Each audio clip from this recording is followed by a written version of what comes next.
Hello, my name is Crystal Bell, and I am an Afro-Caribbean, heterosexual, female that is a Christian and has a low to middle socioeconomic status. Those are some of the identities that characterize me in American society, and I have identified them.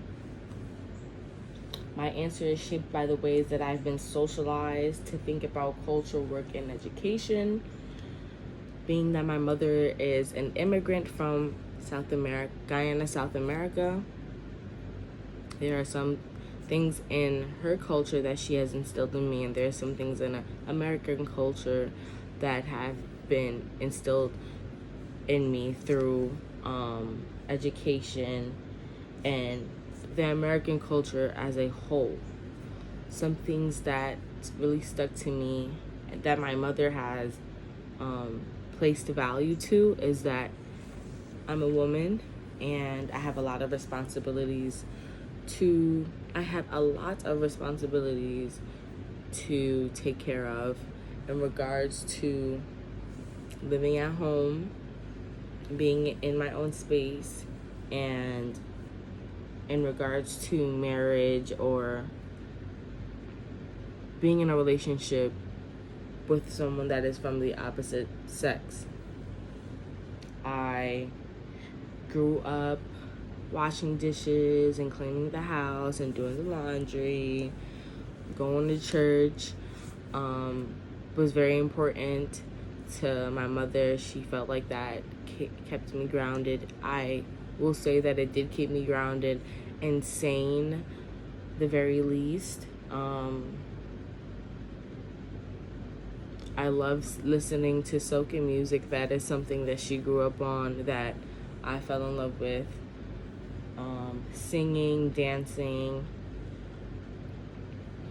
being in a very celebratory spirit, I believe is something that is prominent in the country Guyana, and I've taken that on to be very happy, to be very excited and wanting to celebrate at the very least. And I am currently learning how to master food, because food is very important in Guyanese culture. In regards to America, there are certain responsibilities that I have as a Black woman. There isn't a lot of opportunity for the Black woman because the system wasn't built to accommodate our lives.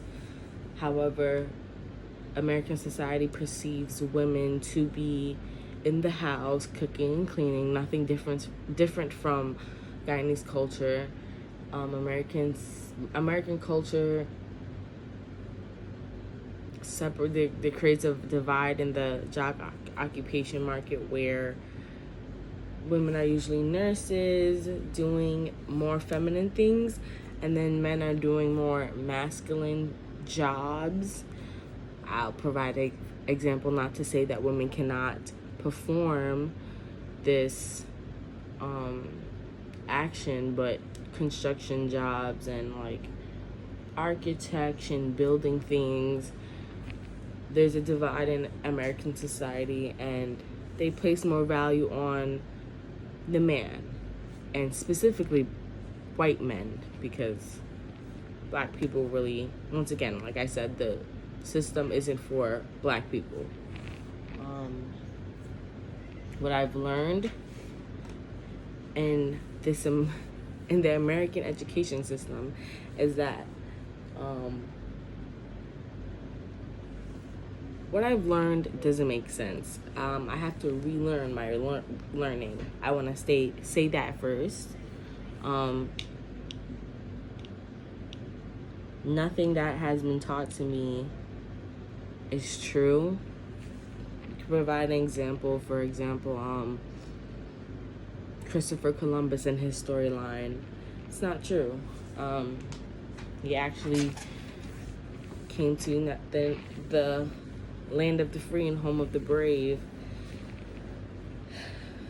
and murdered a lot of indigenous people just to acquire land. And those narratives of white power and American power and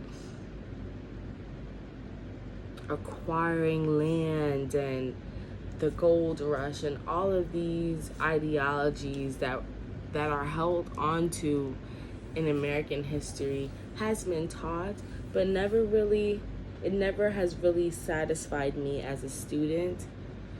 And going to college and learning that there is more to the story has really been an eye-opener, and has actually given me hope in a sense, because it's not all about white people and white supremacy and white. It provides a perspective that